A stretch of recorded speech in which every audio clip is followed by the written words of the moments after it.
Hey everyone, welcome back to OCD Recovery's YouTube channel, and today I'm doing a video sitting on the Bosu ball because I got evicted from my own office because my in-laws are here, and my brother-in-law is on a meeting for work, so I am now in our bedroom sitting on a Bosu ball, going to do a video on a topic that I think is very important to cover, not just for OCD and anxiety sufferers.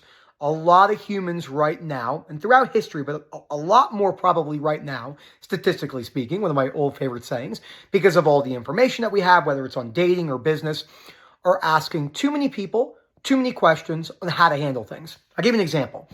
We just found out today that we're having a child. So the pregnancy test came back positive, which is amazing. I'm extremely happy for this new chapter in my life. I will not be reading any books on parenthood.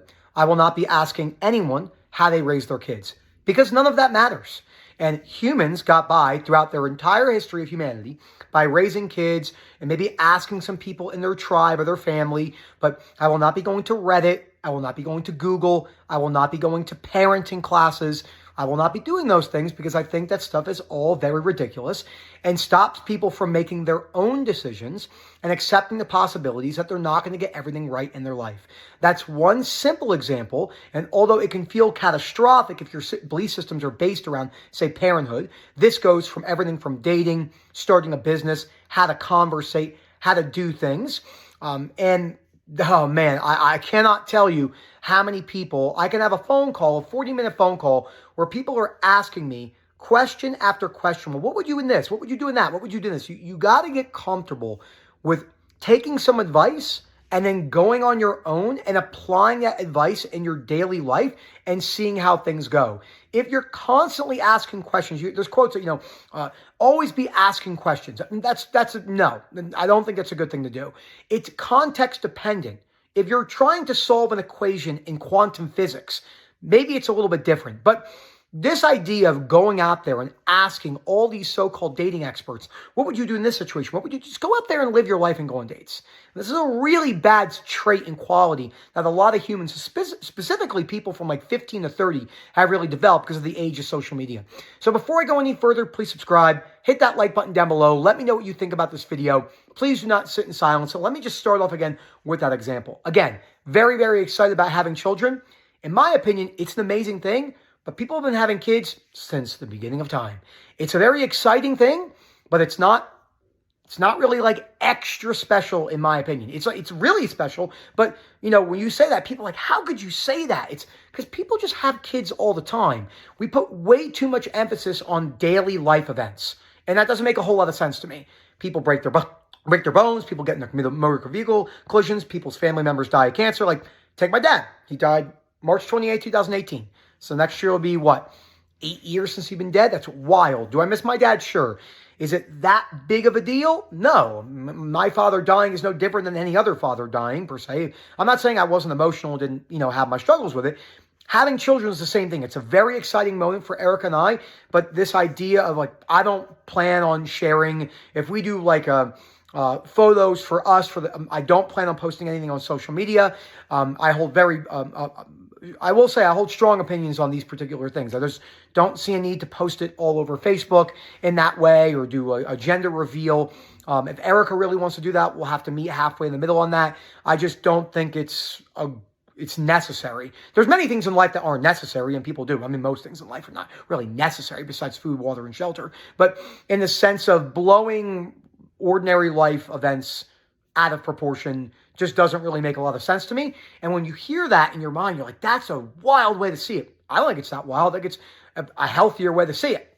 And I'm not putting so much extra emphasis on the good things in life in that way. And that's a whole other conversation. That's not exactly what this video is about. But I mean, it is important to state that because, again, don't plan. I've had people, nope, not going to read any parenting books. Nope, I'm not going to ask people for advice. So I'm just going to have children, go to the OBGYN, go for checkups and see how it goes and deal with Erica. She has a rough trimester and, helping her out with things and just doing what humans did for the majority of existence. And I think that is a much healthier way to go about it. And I know it's a much healthier way to go about it because all you need is you just need your eyes and you turn your brain on a little bit, 5%, and look out to the world and see the problems that people are having by not being able to just live their life, make decisions, and see how it goes. and accept that uncertainty. Dating is one I want to talk about in this video. It's absolutely out of control. And it's setting a lot of young people up for failure, whether you're gay, straight, trans, whatever. It doesn't matter what that is in that sense. But I'm telling you right now, any of those examples, umbrellaed, funneled down into, it's a slow drip. You can have a million questions, right? What about this? What about that? What about that? Plug the drip and just start living your life and doing what you want to do in the sense of within reason, not going out there and saying harming people, but within reason with dating. And, some people want to be monogamous and have children. Some people want to go out there and sleep around and do whatever they want.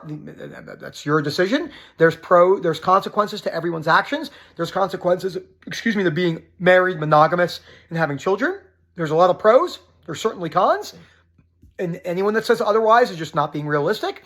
I have a lot of friends that are married, monogamous, with multiple kids, and they struggle a lot with money. There's cons right there. We live in a very expensive world, many of us.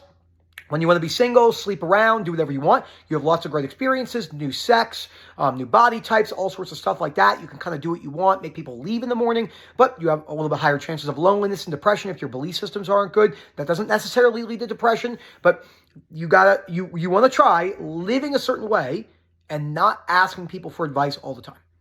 I'm telling you, this is a really big problem with OCD sufferers. What do you think about this? What do you think about that? What about this person? They said this to me. We could talk about the belief systems and balanced behaviors behind your decisions.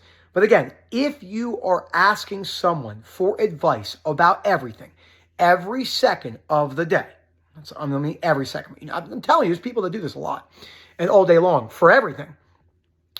You're going to set yourself up for failure in life because you're not going to be able to build. And when we talk about confidence, what we think, or in our definition of confidence in a behavioral way, that's the ability for someone to live a certain way, have the embodied understanding that they could be making the wrong decision, making the best of that decision, and then if they do decide to change courses, whatever they do in their life, say getting divorced, because they want to get divorced, they could also be wrong about that. There's no universal yes or no with these things. It's very obscure. It's very subjective. And anyone telling you online, like, if you ask people questions like, do this, do that, do this, do that, like that is someone you want to be wary of when you're listening to them, because there's always someone out there that has your worst case scenario or a differing opinion from you that does not have depression, that does not have anxiety, and they chose that whilst understanding that they could be wrong about something. Business is real bad. Business advice is primarily garbage. When I listen to people talk about business, there's like 10 things that matter in business, no matter how big your business is. You could have a solopreneur, like one person. You could have a company as big as Ray Dalio or Walmart or Amazon. Although there's thousands of moving pieces, there's like 10 things that matter. Consistent day in, day out hard work, consistent management, dealing with problem efficiency, running a good profit and loss statement, dealing with hardships in a balanced way, continuous marketing, doing the boring stuff over and over again, treating your employees and coworkers right, probably don't go into too much bad debt. Obviously, it's a debt-based economy. Like, there's not that many things that matter, but we want to complicate it. So people are like, what about you think about this new thing or that new thing and this and that? Business is actually pretty easy. Like, it really is. Like, no matter what the business is. There's hardships in the business, but if you just show up, I like what Charlie Munger says, the late CFO of Berkshire Hathaway. This 50%, 25% jumps, it happens great. Most people don't have those jumps in 1 year. It happens. I work with people who have had that, big business owners. You just show up and put the regular stuff in day out. There's no guarantee of success. There's no guarantee. But there's a high probability you'll do modestly well in some degree. Pay your bills, have some money, go golfing. I'm obsessed with golf. Who would have thought? I've been fun to golf my whole life. Now I can't stop golfing, and I'm getting better at it, and I can't shut up about it. Why? Because I'm fucking crazy. So, and my kid will definitely be golfing. They're like, Daddy, I don't want to golf. I'm like, shut your mouth. You're going to golf, and you're going to go to Ultra. But in all seriousness, just maybe you want to do something. Why do you have to ask 20 of your friends if you think it's a good idea? It might be a business that doesn't get off the ground easy, but why do you still need people's opinions? You can just do that. So this doesn't mean, because I know what people do is they hear this and they say, well, I'm not going to ask any questions ever. No, that's the other side of the coin. That's too black and white. But the chances are you're more than likely asking too many opinions, too many questions, and not just, when we say trust, like you hear it trust yourself. Like that's a very wishy-washy statement. Just trust yourself. Be you. Be yourself. Whatever that even means. It's just, no, it's trust yourself as, I'm going to do something. Can't get a guarantee on it. I'm going to see how it goes. Give it a real shot with the possibility it could be wrong, and I could still make the best of that situation, hopefully. That looks very different. It doesn't have rainbows in the background or like a bunch of people going, ah. It's all very wishy-washy. Life is quite simplistic. You are born. Statistically, chances are basically almost zero. Then you live, and you fill your conscious and subconscious with ideas that are primarily not even yours, that you get from other people. That's why free will determinism, existential fears. And then you die, and nobody knows what happens after you die. That's why it's called faith. Not saying either one's right or wrong, but it's just the way it goes. That's life, And then we fill it with all of these unnecessary rules and unnecessary asking of other people.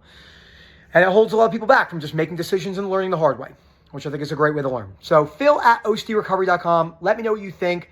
Be wary about how many questions you're asking. No, it does not mean you can never ask questions. And then we'll go from there and see how you're doing. Enjoy the rest of your day.